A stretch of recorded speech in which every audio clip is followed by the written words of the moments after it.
માહિતી અથવા જાણકારી અથવા કોઈ વિશેષ પ્રકારની આવડત એ પણ જ્ઞાન છે. તબલા વગાડવાનું જ્ઞાન, સાયકલ ચલાવવાનું જ્ઞાન, હેલિકોપ્ટર ચલાવવાનું જ્ઞાન. આ જ્ઞાન ક્યાંથી આવે? જ્ઞાન વાંચવાથી અથવા સ્વ અનુભવથી અથવા કોઈ શીખવાડે તો આવડે. એટલે આપણે ત્યાં સાદી સમજણ પ્રમાણે ગુરુ આપણને જ્ઞાન આપે, એટલે કે ગુરુ આપણને શીખવાડે, સમજાવે, માહિતી આપે, સત્ય સમજાવે. અને એટલે આપણે ગુરુ પૂર્ણિમાનો ઉત્સવ ઉજવીએ છીએ. ત્યારે આજના આ ગુરુ પૂર્ણિમાના દિવસે જેનામાંથી ખરેખર કંઈક શીખવા જેવું છે અથવા જેની પાસેથી આપણે શીખવું જોઈએ જ એવા નવા જમાનાના ગુરુ, એટલે કે આપણા જ પોતાના સંતાનો, આપણા જ બાળકો, આપણા જ નવી પેઢીના યુવાનો, એટલે કે જેનજી એ નવા જમાનાના ગુરુ છે. આ કેટલા મસ્ત લોકો છે. પહેલી વાત કે એ લોકોમાં ધીરજ છે. આ જંતર મંતર ઉપર 36 દિવસ સુધી શાંતિપૂર્વક રીતે બેઠા, એનો સંયમ અને ધીરજ છે. તો જેનજી પાસેથી સંયમ અને ધીરજ શીખવા જેવી છે.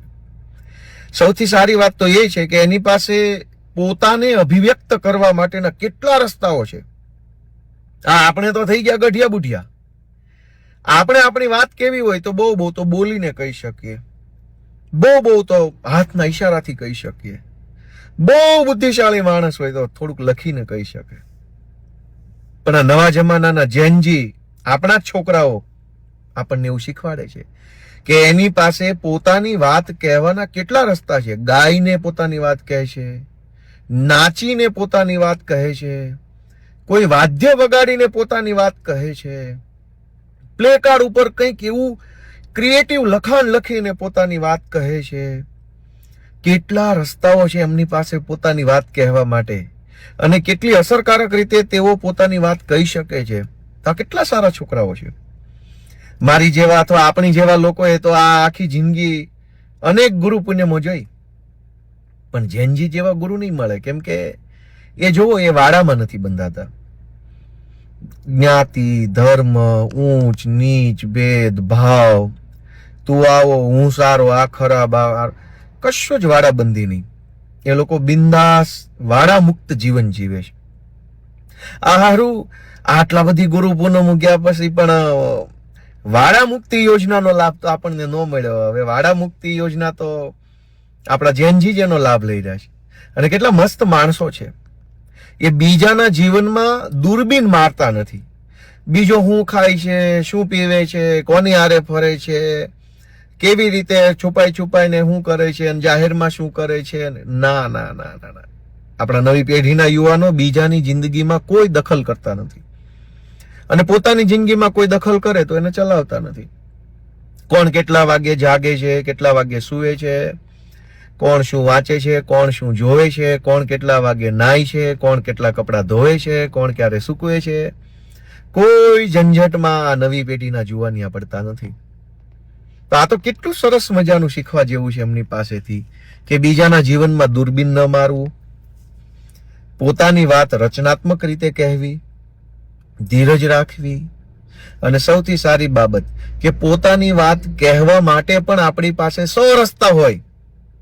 આપણે તો જૂની પેઢીના મારી જેવા ભાભલા તો હવે ખાલી બોલીને કહી શકે એમ છે, પણ જેનજી પાસે કેટલા રસ્તાઓ છે.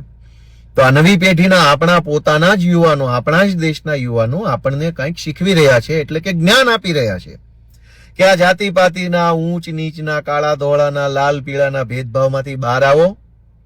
આપણા જ યુવાનો આપણને, આપણી જ નવી પેઢીના જેનજી શીખવી રહ્યા છે કે બીજાની જિંદગીમાં માથા મારવાનું બંધ કરો. આપણા જ યુવાનો, આપણા જ દીકરાઓ, આપણા જ સંતાનો આપણને એ જ્ઞાન આપી રહ્યા છે કે તમે તમારું જીવન સારી રીતે અને શાંતિપૂર્વક રીતે જીવો. બીજે ક્યાંય તમારે મગજ દોડાવવાની જરૂર નથી. તો આજે ગુરુ પૂર્ણિમાના દિવસે આપણા દેશના સૌ યુવાનો કે જેનામાંથી આપણને કંઈક શીખવા મળે છે, જાણવા મળે છે, વાડા મુક્ત જીવન જે લોકો અત્યારે જીવી રહ્યા છે. આપણને તો આટલી બધી ગુરુ પૂર્ણિમાએ બધું કર્યું, પણ વાડામાંથી બહાર ન આવી શક્યા.